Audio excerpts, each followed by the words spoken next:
G'day, Andy. Braden from the West Australian. Firstly, what's the latest on the COVID situation? Is there any more spread after yesterday? Yeah, it's a really tough one. The club has set us up in a position where we try and isolate the cases where possible. So we really only come back as a full group for main training, which would have been yesterday, but obviously, there was already a case before that. So we were actually fortunate in that we were in relatively small groups over the Monday, Tuesday. So as far as I'm aware, no, it's only just the two. Is it daily testing you do? And can you just explain sort of when and where and how that all works?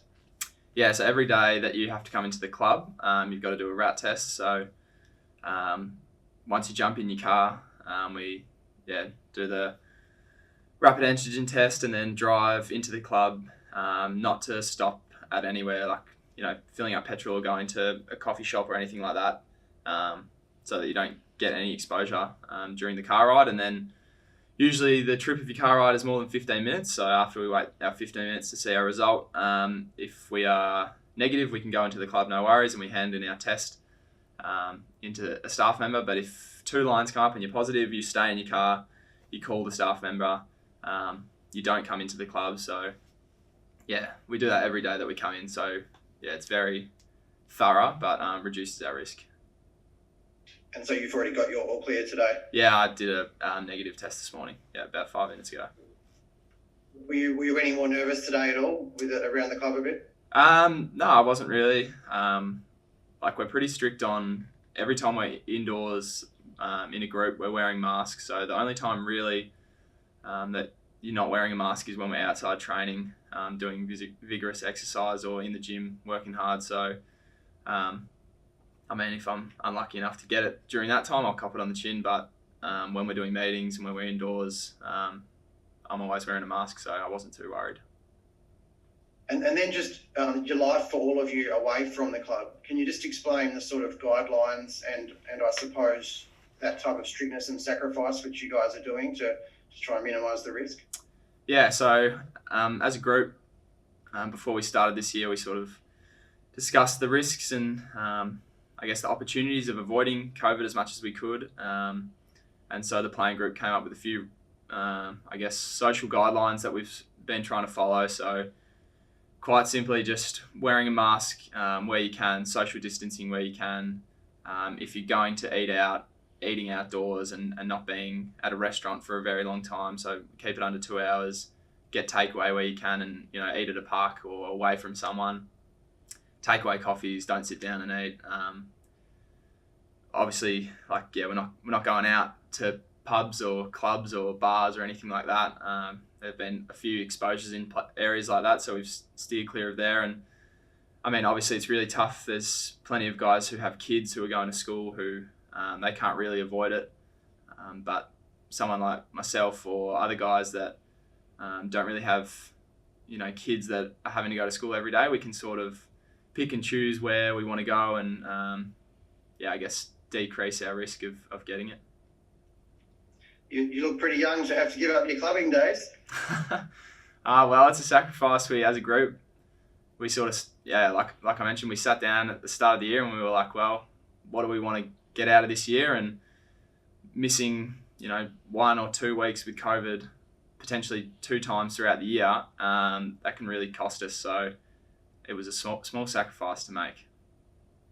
And throughout this entire 3 seasons now of COVID, have you found golf a good pastime to have? Because that would be something pretty risk-free, I imagine. Yeah. Everyone needs their sort of release from footy, and I love playing golf, getting out on the course and taking the mask off and being out in the fresh air. And there's plenty of guys that go surfing as well, but I guess it's sort of like something you can do where you're distancing yourself and still having a good time. And just last one from me, and I'll hand over to lose Young and Chapman. They look like almost the same kind of player, very similar role. How do you go in sort of covering those? I guess you would have loved ideally to have sort of one or the other there.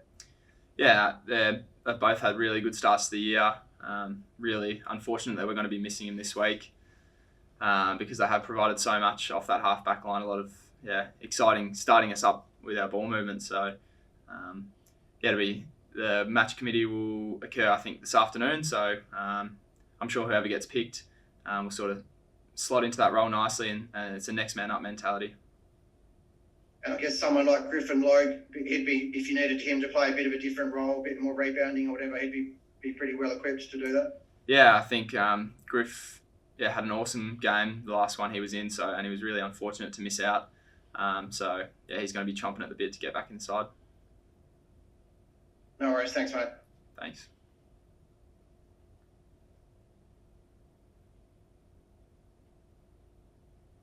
Andrew. Tom the ABC. Andrew, is there any sense of anxiety that you guys are staring down the barrel of what West Coast has been through, and how do you sort of put that to one side, considering what it's done to that club over the start of the season? Yeah, it's really tough. I mean, you come into the club and you test, and you could be positive, you could be negative, and we've seen so many clubs throughout the AFL. It's sort of rinsed through teams, and it's really affected them. So, there's a fair bit of nervous waits every morning in the car just to make sure that you're negative, but you have to sort of put that to the side, back in the systems that we have set up here at the club. Like I said before, if I'm unlucky enough to get it when I'm working out on the track or in the gym when I've got my mask off, then so be it. Sort of the nature of COVID, almost everyone's getting it. So, but I'm back in the club and the systems that we got set up where I'm wearing my mask in meetings and distancing where I can, and a lot of the players are making really smart decisions outside of the club as well. So, touch wood, I don't get it, but I'm quietly confident in the processes that we got set up. And just on this weekend, obviously, Adam Chera returns to Perth, someone you played a lot of footy with.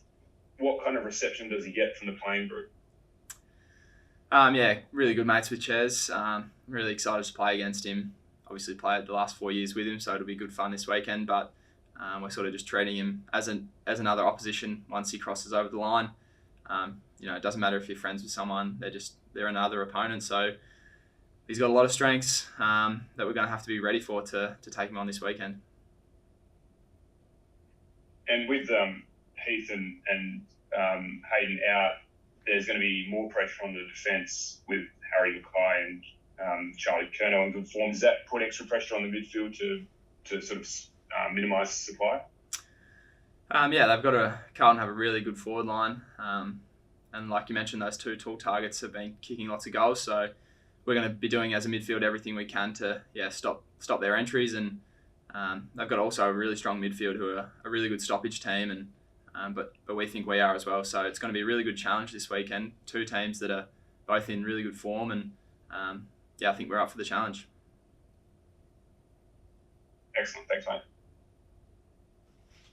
Andy Lockie-Reid from Channel 10. Just can I go back to Adam? Will you communicate with him this week, whether it be by phone or do you catch up with him, or because of COVID, that might be possible?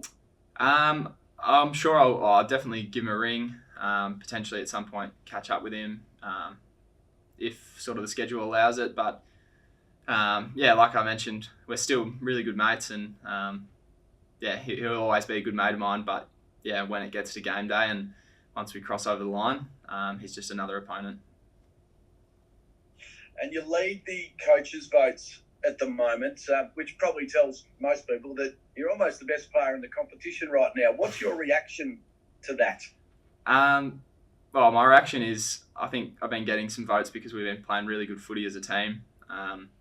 We have a lot of guys playing their role, and that sort of enables me to work really hard inside. And let's just say if we weren't 4-1, I probably wouldn't be up there with the likes of some of those other guys up there like Petrarca and Bailey Smith and these guys. So definitely the team form that we're in is helping that along. But you are also getting plenty of respect and still being by being tagged, and then you're still being able to play some good footy. Have you felt like yourself that you've taken your game to another level? I think it's another step forward this year. Each year always trying to better myself, and I think the team's also taking a step forward. So if I'm playing my role and doing my bit for the team, I'm happy. And so far this year, I think I've done that. And last one, just from me, these two teams look to be the sort of next generation teams, Carlton and Fremantle I'm talking about. Are you excited by the challenge of the midfield? You got Walsh in there, Terra, and then obviously you guys are travelling really nicely. Yeah, I think it is really exciting. Should be a really good hit out. Like I mentioned, both teams in really good form, and some exciting talent from both sides. So I'm really looking forward to the hit out. Saturday night in front of our home crowd, Len Hall game. It's going to be really fun.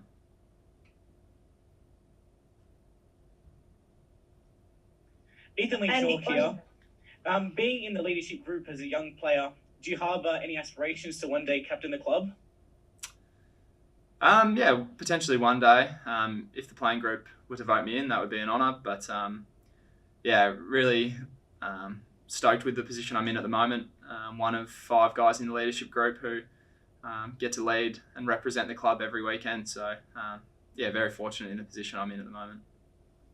Your brother won the flag with Melbourne last year. How much has that motivated you to emulate that and win one for Freo? Yeah, it drives me every day, to be honest. He won it over here in Perth as well. And I got to watch it and got to experience from another perspective him winning it and seeing how much enjoyment and all of his hard work sort of paid off last year, and that's lit the fire in my belly. And it's something that I want to do and is a driving factor of every day why I come in here and why I get to work. And Matt Taberner had a big game last week. As a midfielder, it must be great to have a big target up forward who can finish off all the good work. Yeah, definitely. Tabs kicking 7 straight last week made our job a lot easier. We work really hard to try and give them their best opportunity of kicking goals, and going through his routine and slotting him through the big sticks gives us time to relax, have a breather, set back up in the centre square bounce, have a chat with our rucks and other midfielders, and sort of lets us reset. So very fortunate that he went back and was accurate on the weekend. Last question from me. O'Driscoll, Frederick and Chapman played some really good footy. It must be exciting having so much young talent in the squad. Yeah, definitely. Like you mentioned, those 3 guys, but we also have plenty of others knocking on the door.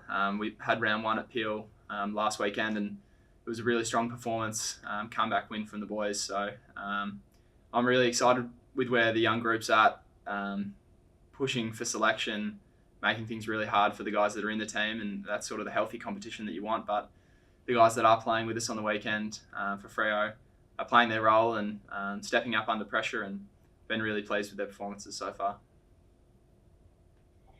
Andy Bonnie at Channel 9 here. You speak about the precautions that the club is taking to make sure that the cases don't spread more than they need to in the playing group. Of course, with Heath and Hayden living together, do you have any other living combos like that you sort of might need to potentially relocate players to stop, the double whammy? We have a couple of guys living in share houses. Once something like this happens and a case or cases get into the club, though, we sort of split up those households where we can. So it's tough because a lot of young players, especially guys without kids and a wife, will live in share houses together and really enjoy each other's company. But when something like this happens, we try and separate them and either get them into a hotel or an apartment, or put them into another house where possible. And clearly there's no good time to have any cases go through the playing group, but ahead of the Len Hall tribute match at home, such a big game for the club that last year was crowdless, and then next week heading to Geelong for the toughest road trip potentially in the competition. How much of a blow would it be if you lost more players like Frederick and Ryan? Yeah, losing more players would definitely hurt. The guys played an awesome game last week, and to then go down with COVID would be tough on them, and it's also tough on the team. But every club's sort of dealing with COVID cases at the moment, and the next player or players that step into our group this weekend are I'm sure are going to play their role. And we've got 2, like you mentioned, really important matches coming up. But yeah, we're just focusing on this one at home in front of our home crowd. Len Hall tribute match. And I think that, whoever comes in is going to play their role, and we're going to have a good game. Awesome, thank you. Awesome, guys. I think that's it. Thanks, Andy. Sorry, could I just jump in for one final one on the tagging, Andy? Do you have a pretty good idea most weeks if you're going to cop a hard tag, or are you literally waiting for that first couple of minutes of the game sometimes to sort of work it out? Our midfield coaches, watch really closely the opposition leading up to when we're playing them, and get an idea for whether or not they think someone might tag or might try and stop you at even stoppages potentially. So we have somewhat of an idea going into a game, but then you really don't know until that first couple of minutes to see if someone's going to come to you. Yeah. And do you dread it a little bit, or do you feel like you sort of accept it quite well now? I think I'm accepting it pretty well. Got challenged with it a few times last year, and I've worked really hard this pre-season to be able to try and take it on, and the team as well have been really helpful. The few times that I've been tagged this year, everyone's has been helping me out and blocking for me when they can, and I think we've done a good job so far. See someone like Luke Ryan coming in and roughing up your tagger must be nice, I suppose. Yeah, Luke Ryan's very good at it, but there are plenty of lads who are doing that for me.